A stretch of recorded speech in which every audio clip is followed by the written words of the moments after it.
Yo, yo, yo, what's up, what's up? It's me, E. I'm with a very, very special guest. I know I say it every time, but this time we have hit the jackpot, I guess.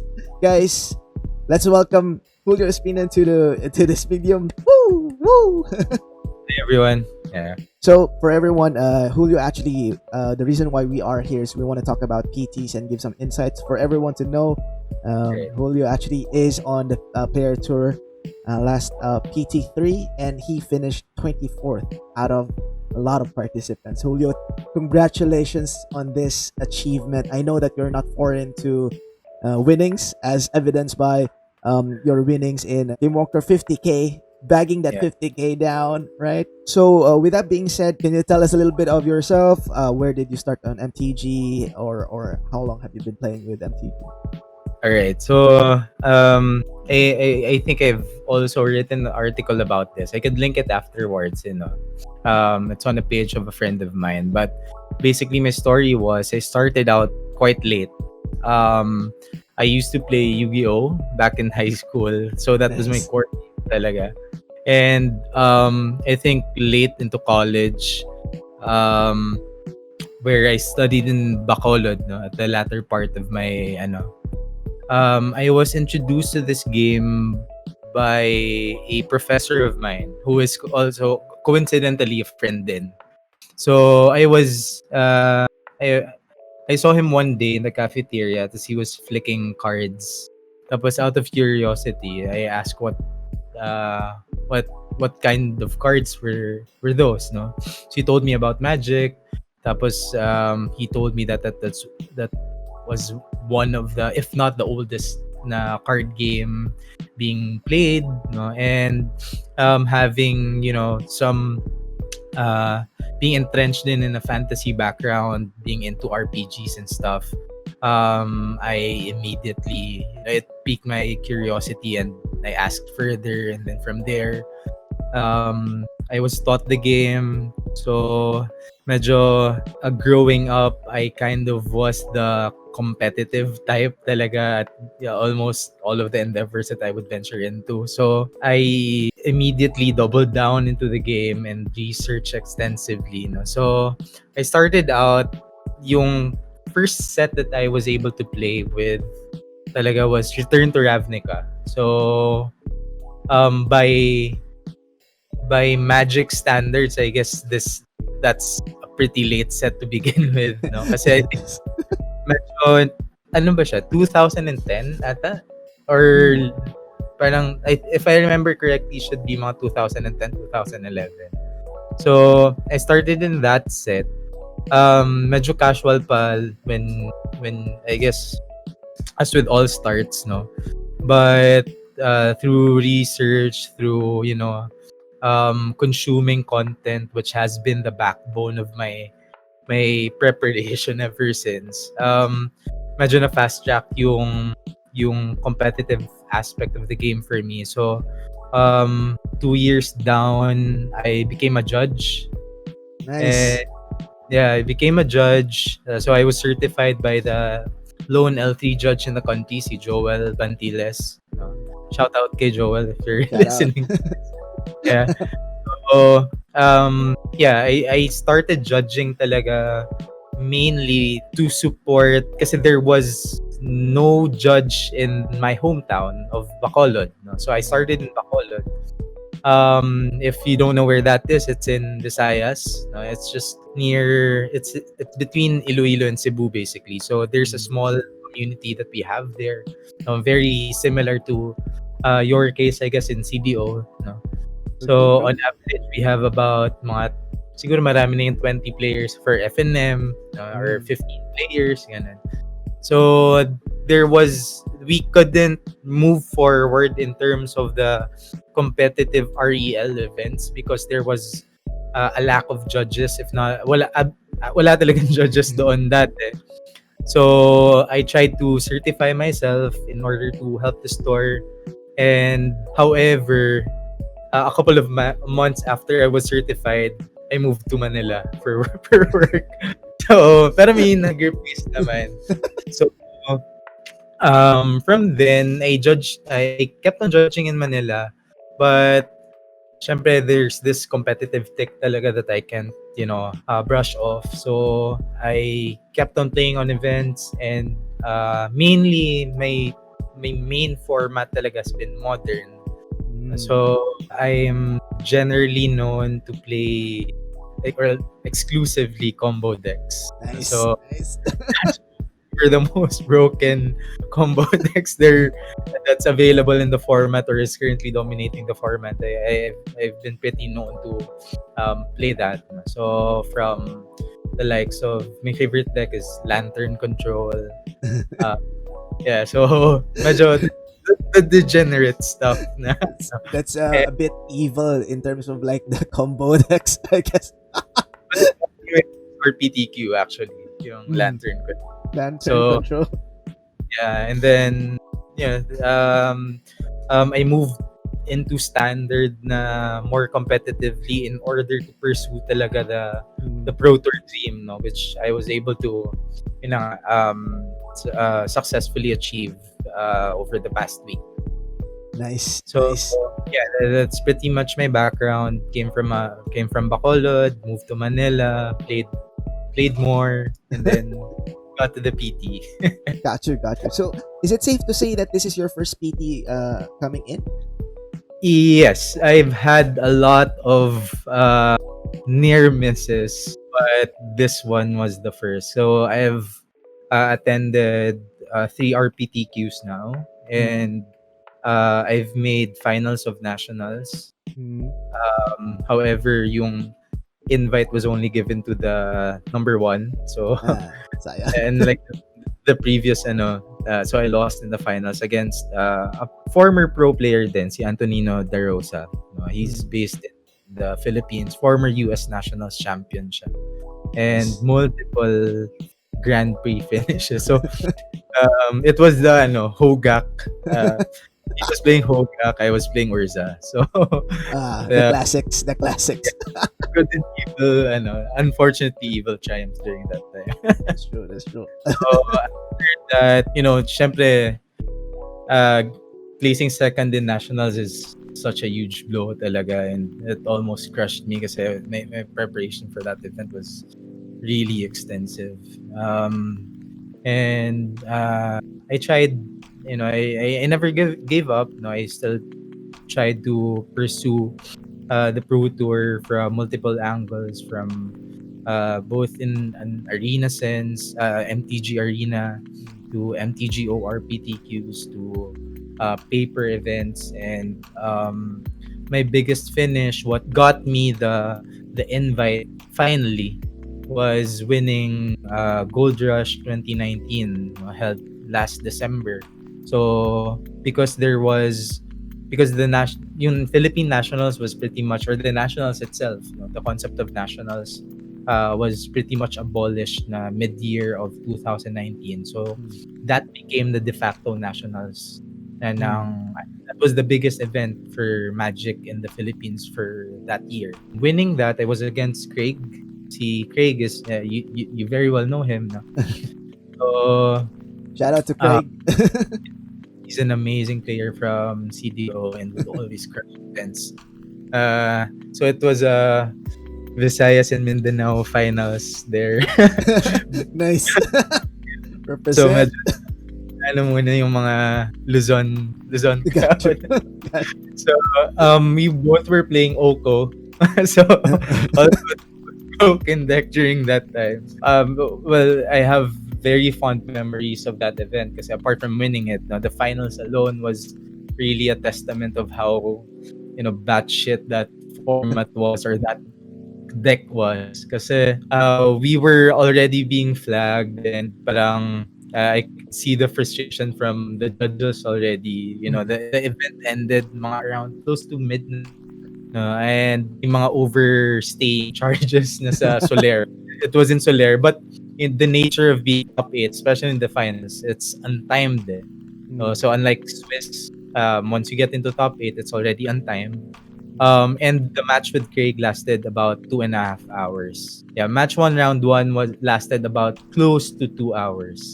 Ganun, ganun ka-grindy and ka-complicated yung format na yun. So yeah, after winning it, I bagged a good amount of cash. No? So winning Mm. Gold Rush, usually that's also the biggest na prize payout in terms of Mm. paper magic in the country. So during that time, that was 75K. Nice. 75 So Gs. and then yun, the Pro Tour invitation. So as to that, I was supposed to play in Nagoya, Mm. but due to my work schedule, I had it deferred to Kitakyushu. Supposedly yung Kitakyushu was July. Mm. This July dapat siya. But well, we all know what happened, no? COVID. Totally. So all of the professional and competitive REL events that were originally scheduled for paper were ported into arena. So that's what happened, and that's what I played last week. Yeah. Nice. So coming into this PT3, right? Let's talk about how you forged your weapon of choice. How did you land in BANT? Ah, wow. So I yung the thing with this particular format is that it's ilang sets na siya ba? It's a 7 set standard, no? Mm. So it's very wide na, and it comes in it's already in the latter part of the cycle of these sets. So decks were pretty established, no? Well, Ikoria was the pinakabagong introduction, but rarely, well, didn't make much of a dent, no, Mm. apart from Jessica Luca, which got back. So I had most of my preparation parang sunk onto that deck, and then when it got back, immediately back to the drawing board. So Mm. in crafting it, I was all over the place initially because I know that the deck, well, going into the event, coming from the previous events that led to it then, and seeing the meta game there, it was Timor Reclamation that was the most dominant. So PT1 and PT2 in particular saw Timor Reclamation in the finals, Mm. mirror match, and won both events. And the metagame share was bordering 40% for both these events. Mm. So that made it more complicated. So it's either we were forced in a position of either we play the best deck, which was Timor Reclamation, which I Mm. also, had some reps with, or either go under or over it, or craft a strategy that would combat it. So I tested several decks. I was very close into locking in Jund Sacrifice Mm. for this particular tournament. No? So like I was the contrarian sa testing team ko. So, yun pala, shout out to my testing team. No? So, they're called PT Zoomies. They PT were Zoomies. composed of all Pro Tour qualified na mga Pinoys. No? There's five of us, if I'm not mistaken. Most of which were based in Manila. Yeah. So, there's Norby, si Nick, Mm. Lexter, JJ, and for the lone Visayan, or technically hindi, well, I'm also Visayan, no, but si si Richie, no, from Cebu was also my testing partner then during the event. So they helped me so much, no, in securing the list or narrowing down the options that I had for the event. So as I was saying, I was supposed to lock in John Sacrifice, and then I tested Rakdos Knights also as a go under strategy for the week, Mm. but we kind of were feeling that everyone was gunning for the same thing. So parang it was a leveling approach, eh. So we know that, you know most, if not all, of the Pro Tour participants were, at the same caliber of thinking. We tried to level in a sense and settled on BANT ramp for this event. So Bantramp had a decent matchup, not necessarily amazing, no, but decent matchup against Timor Reclamation. It's almost 50-50 against the rest of the field. So it Mm. had control elements. At the same time, it can pivot then to be a more mid-range and tap out style of deck. So I like the deck and that's why I settled to it then kasi you can shift strategies mid-game eh. So, it was a risk kasi you know that you're playing against better, if not, better players than you are. So, it's kind of difficult or it's kind of parang throwing your chances in the air as to whether you can outplay them. Which, there were instances during the PT that I was really, outplayed talaga and I kind of felt na fuck. I sorry na It's okay. na what do you call this? Na I have long ways to go in terms of the professional setting sa game na to. So we took our chance and fortunately it went it went well. I think out of the five of us, there were four who played band ramp. So si Richie lang yung nag-deviate. The lone wolf. Yeah, he played green white tokens. I was happy about the deck as well. I think it got featured, and I think he did okay with yeah. I think he finished 86, got right? featured which was the dream. So ako, the most that I had was a name on the screen. CRG got True. So just to wrap up your the crafting of the weapon, guys, right? This is almost a running theme is to number one, like look, it's best to bounce off ideas with a testing team or a team that you already have, which Yep. you have. It's also good. It's a good idea to have multiple deck selections when coming in, so that you have a wide range of selections whenever like you decide last minute. For your end, Yeah. you're considering Bant Ramp, Knights, and John as well, right? I believe Yep. that was my call. But before that one, you were thinking to go directly Luca, just kay Luca, because like Yeah. there is a combo element into it? Maybe there's a slight bias. That's actually true, no? Kasi just kay Luca is a combo control deck. Eh. So if you don't know what it does, no, it basically you sustain the board early, create tokens, and then it plays Fires of Invention as well, cheating mana at the same time, no? And before the ban or the nerf of the companions, so you basically cheat a agent of treachery. It's a creature Seven that's cast. permanence, no, off of your opponent. That's true. Then That's true. you bounce it again with it.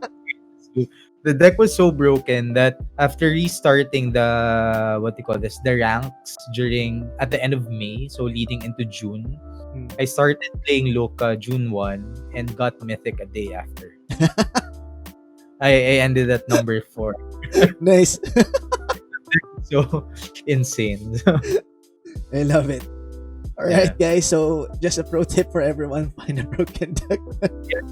And ride it out. Yeah. Totoo yan. And that's been my go-to principle ever since. Na, why would you want to sell yourself short, diba? But if there's, a really strong strategy in front of you, parang, I guess before, medyo iba yung perspective ko with the game, but medyo spiky na ngayon. So, I would always gravitate to the most, dominant, if not the most broken decks in the format. That's true. As my base. I got it. Very cool. Very cool perspective. Now we're on the decks. Let's talk about the deck composition, right? As you said, there is a control element here. The only thing I think I want to ask you around is that is there a kumbaga spice sprinkled into the band ramp per se? Because one of the things that I actually see in terms of like on the meta, right? I have this running principle that if the best deck is the most popular deck, then it's not technically the best deck in that circle because it's the most popular deck, right? Everyone has the leveling field. Now to break that, we need to put in like a mirror breaker. Do you have that type of thinking in crafting this sword? Yeah, definitely. So most of if you go over like the decks or the band ramp shell talaga going into the weekend of the Pro Tour, most of these were structured with 4 Shark Typhoons, no, 4 Elspeth Conquers Death, the playset of Uros, some didn't run Nisas. No? So I guess the mirror breakers here talaga that we considered were Nisa. So it's added pressure, especially against Timor Reclamation, because you want to end the game fast. Because you can't hope on getting there with Shark Typhoons, because they will combo you out. No? And you're very light on counter spells kasi main board. So I only ran total of 3, 2 disputes and 1 veto as a soft hedge against the mirror and the Timor Reclamation matchup. And I skimped on Elspeth Wonger's death as well. I ran 3 instead of the usual 4s. So in order to fit in Nissa. But the biggest spice, I guess, was the addition of Finale of Glory. So I Nice. would like to attribute that to my teammate si Nicholas Price. Mhm. So he was a big fan of the card. And he ran 2, but medyo skeptical pa ako because I wasn't enjoying it much during testing. So I ran I ended up at 1, and siya naman he ended up at 2, didn't run Nisas. So medyo may differences din kaming lahat actually in terms of the final shell that we ran. Going back to the event, Finale of Glory won me at least 4 matches from what I remember. Kasi the biggest combo here, or the combo here, is Teferi. Have a Teferi in play, +1, Finale of Glory at the end of your opponent's turn, assuming that you have enough mana. And that should be lethal. If you're able to get if X is 10 or more, diba? You That's create true. X4 for White Angels in addition to the soldiers you create. So that was the Splinter Twin, the Splinter Twin aspect of the deck. But if you draw it early, it's also good in sustaining the board against red, against and it can create pressure then in mirror matches. And most of the BANT ramp strategies kasi would run 3 to 4 mystical disputes, no? So it kind of evaded that as well. Mm. So that was the mirror breaker that we were considering. That's actually that's one of the things that I noticed talaga. I'm also a fan of the card as well, and looking forward to see this. Like, I'm hoping na sana it was captured on one of your streams. I think so. I Nice. will link if I can find it. Yeah. All right, cool. Looking forward to that link. Now, all right. Yeah. We've talked about some spice, right? Now let's talk about the sideboard. What's the consideration about the sideboard? What are you a bit more preparing against in terms of like the sideboard? So like a couple of days prior to the event, we were already seeing an uptick of Rakdos. So the go-to strategy or the consensus was, if you wanna go under, mono red isn't the way, because there's a lot of ether gusts in the format. Because some Timor Reclamation decks run for BANT also runs for, so move away from ether gust targets was the go under strategy, by way of early drops. And I guess the biggest incentive was running Rotting Regisor, because it does a lot of things. So, in particularly Ether Gust, we were kind of, kasi medyo hedged towards the mirror yung what do you call this, our main board configuration. So I kind of had the impression din na I want to be safe against Rakdos. So medyo nag-double down ako in terms of the sideboard slots. I run at least 2 more spot removal spells than usual, and added the 4th ECD as well there. Glass Caskets, Devout Decrees, another Brazen Borrower, the 3rd Shatter, and then a Tulsi Mirror. No? So I wanted to hedge really well against aggressive matchup. No? So it's more of being in the middle lang talaga. I wasn't going over the top much then at the same time. So yeah, medyo in a way you could say that I kind of played it safe. I would say Mirror Breaker, that the card that has overperformed for me, apart from Finale of Glory, was Dream Trawler. That's what it a lot of board states that shouldn't have been won. The misconception is you want Dream Trawler against Red, right? Mm. Or aggressive strategies. But I never side that in there. I actually side it in against the Mirror. Mm. Kasi it dodges ECD very well. And yeah, you need to dodge dispute, no? Kasi yun lang, no? Pero you usually reserve it naman up until you pick your spots with it basically. But if you Mm. can land the Dream Trawler in play, it's almost guaranteed that you will flip over the matchup talaga. Because there is no way that it can be removed apart from producing a big enough shark typhoon. Mm. Yeah, so yun yung way. Well, in which case you are still prepared because you're running I assume the additional brazen borrower comes into play when on the mirror, right? So That's correct. also I think the thought process there, you are right, na to bring it in because people might be removing out their board wipes or trimming down when on their Yes. mirrors. They're not going expecting to go wide, I guess. Well, not unless they saw your finale glory for on game Yes. one. So that's the thing about the Pro Tour then. If people don't know, we play on open deck lists. Hmm. So you get access to the full deck of the opponent before the match starts. So you already know what hands to keep, how to sideboard properly. But yeah, even sa mirror, I keep at least one shatter pa rin. No matter what happens, especially on the para hindi lang ako I don't get into that position that I might be overwhelmed by a flooded board state, or yun in the case of Dream Trawler nga, as you pointed out. Gotcha. That makes sense. I'm so Yeah. excited about going to the next segment. Let's talk about the during the competition. Can you tell us Yeah. about your preparation? We've talked about your deck preparation, what your thought process are. Now, let's just talk about your general preparation, the physical one, the mental preparation coming in.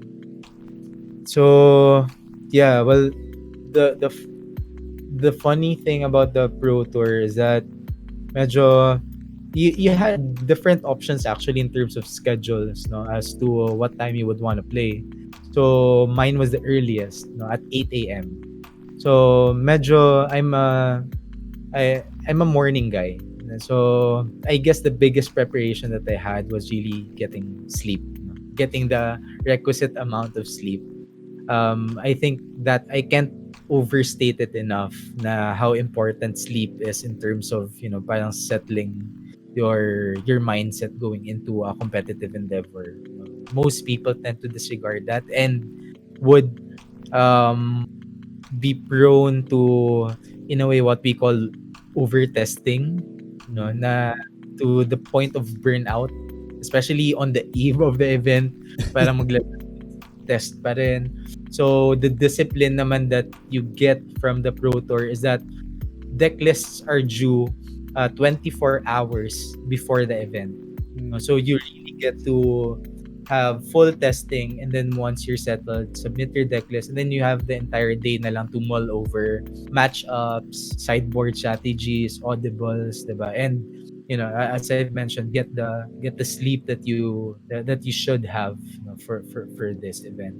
Apart from that, in-game preparations, not so much. I Red Bull, yun na yun siguro.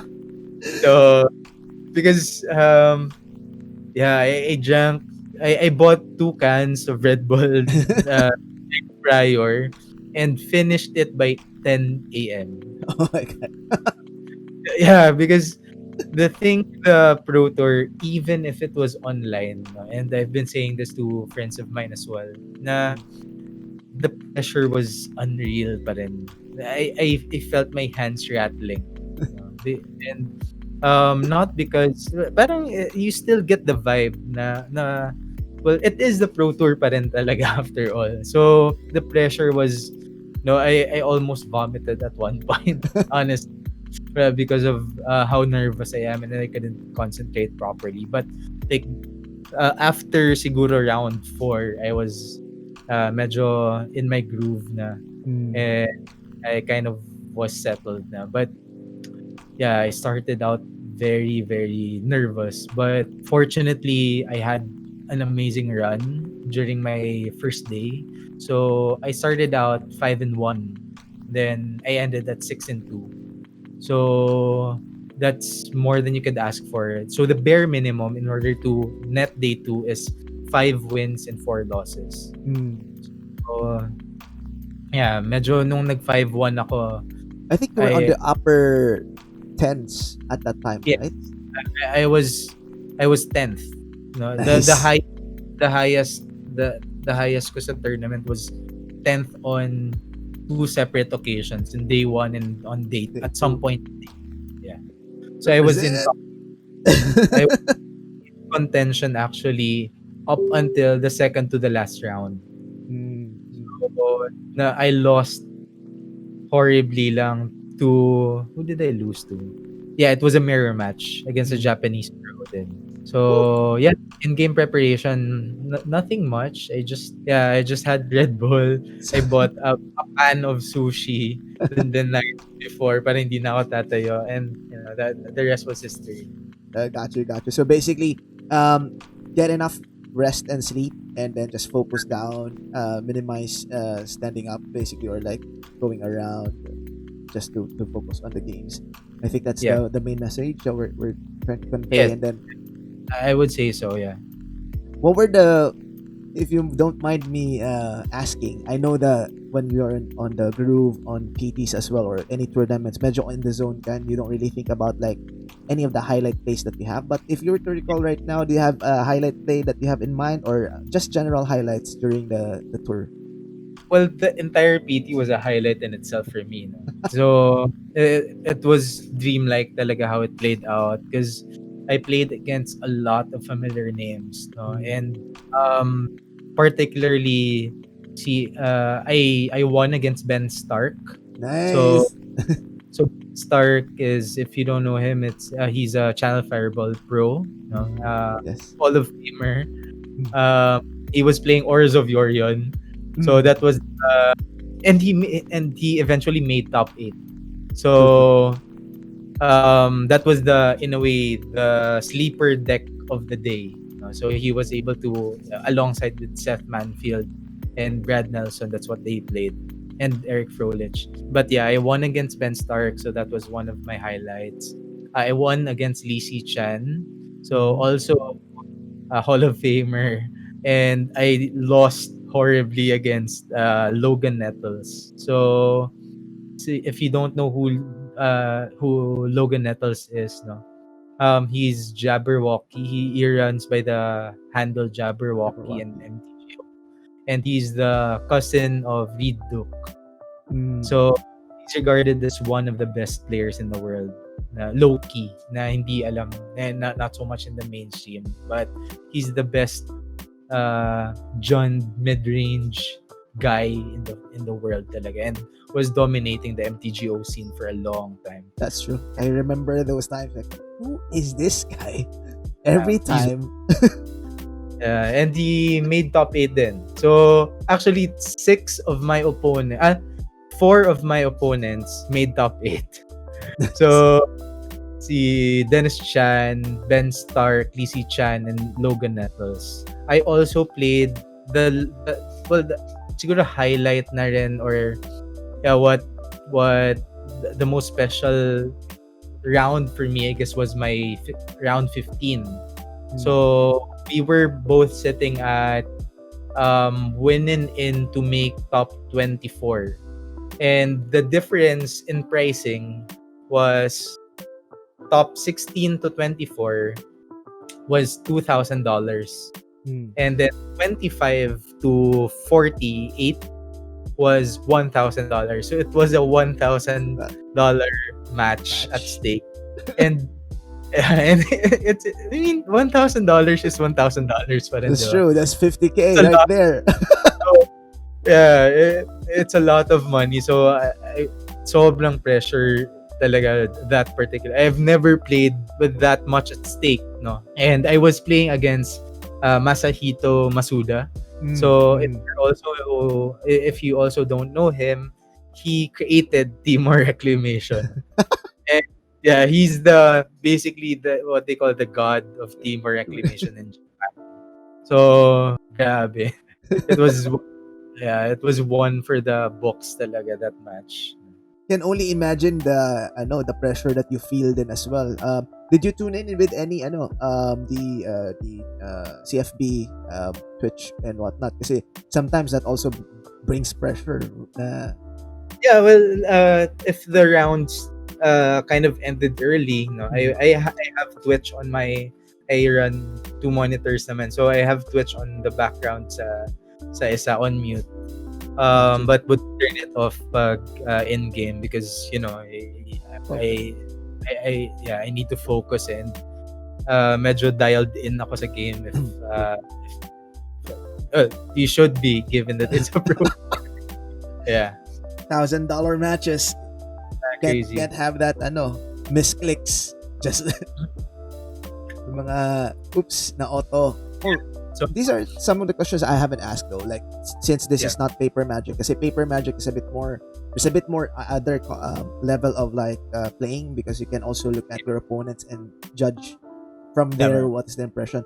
However, sa paper magic naman is a bit different, right? Yeah. I mean what you call this digital magic. There's also something they call like the clicks, the misclicks, right? Are you worried about those happening? For sure. Kasi I think I even made well, I was screwed by the auto tapper during one of my early rounds, which cost me the game, but not the entire match. So I was supposed to play at the ferry. I had at the ferry and plus into a Shatter the Sky. Mm. But I specifically had 3 white mana to pull that off. When Mm. nagcast ako ng Teferi, yung auto tapper's algorithm used up 2 of the white mana. Oh no! Oh my Kaya it cost me I lost to a rotting register. But nakabawi naman, fortunately. Good. But yep, just for everyone guys, just be careful with the auto tappers as well. I think For madami sure. ng pangarap na nasira si auto tapper for sure.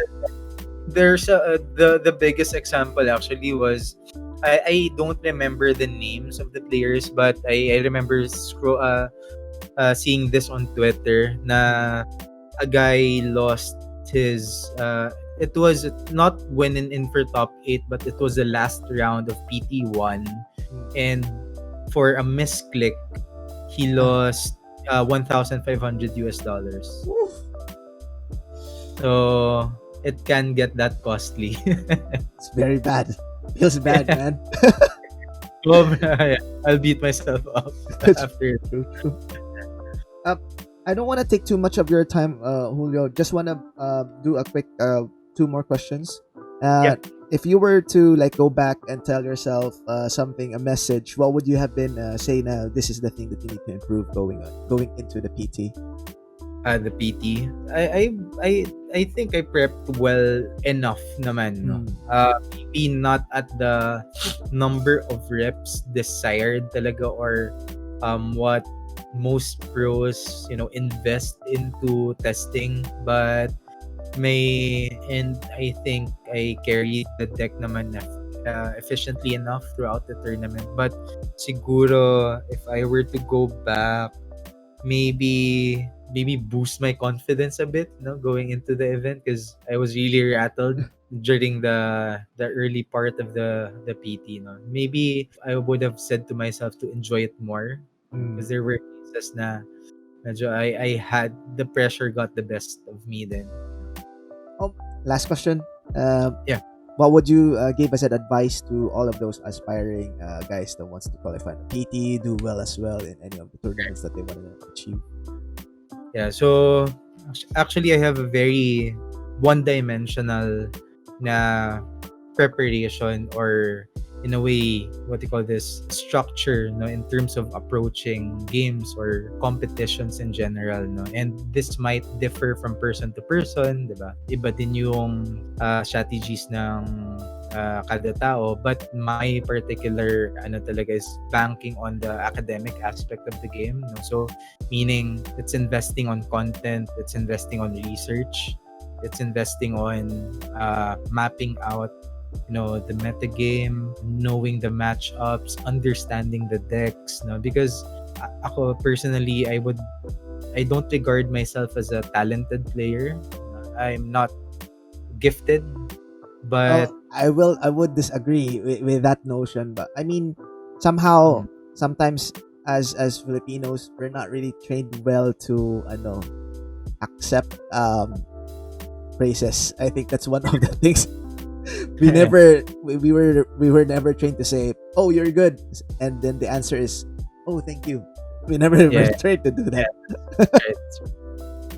But yep, go So, on. Sorry. well, at least that's what I've been working on, no? And I've been really devoted to that structure of maintaining the research element and the academic aspect of the game in order to improve, no? So content is king talaga, as they say, no? It has proven for me, at least over the past 2 years, that I've been hitting these events or these big events in really good finishes. It's all because of the amount of, I think, relative din siya to the amount of time that I've invested in understanding the mechanics of this particular format. So I would usually go into an event with a full understanding of what's going on. I'm not blindsided by anything. There might be instances that can be caught off guard by fringe strategies, but even then, I think I'm confident enough to say that I know everything that's going on about the game at any given moment because of the amount of content and information that I consume about it. So I may not play much, but I make sure that I don't get left behind at all, in terms of the information to be had in the game as it stands currently. Got you. So our game that we're playing, actually, if I were to package it, I would say that we're saying that the game is a very an intellectual type of strategy game, and as you said, like information and knowledge is always king, right? You For cannot sure. really bank on. There's a luck factor, probably Yeah. a small factor, but it's all about you know making that prep in. If I were to, Yeah, it's a concept of like there's a favorite saying of mine, from Paulo Vitor Damo da Rosa, na he quoted na magic is is not a skill rewarding game but a skill intensive game. So there's always an element of luck to be had for it, but banking on the concept of incremental advantages then. So knowing more about the format, knowing more about the deck, understanding more about matchups, that compounds it. So that's plus 5% in your win rate. That's plus another 2% in your win rate. Eventually, if you can chain these concepts enough and on a consistent setting, you will feel it talaga eventually. got you. So, Julio, I don't want to take too much of your time already. I'm really glad that we have this talk. No, before we sign off, do you want to do a quick shout out or any of the page that you want the guys to check you out?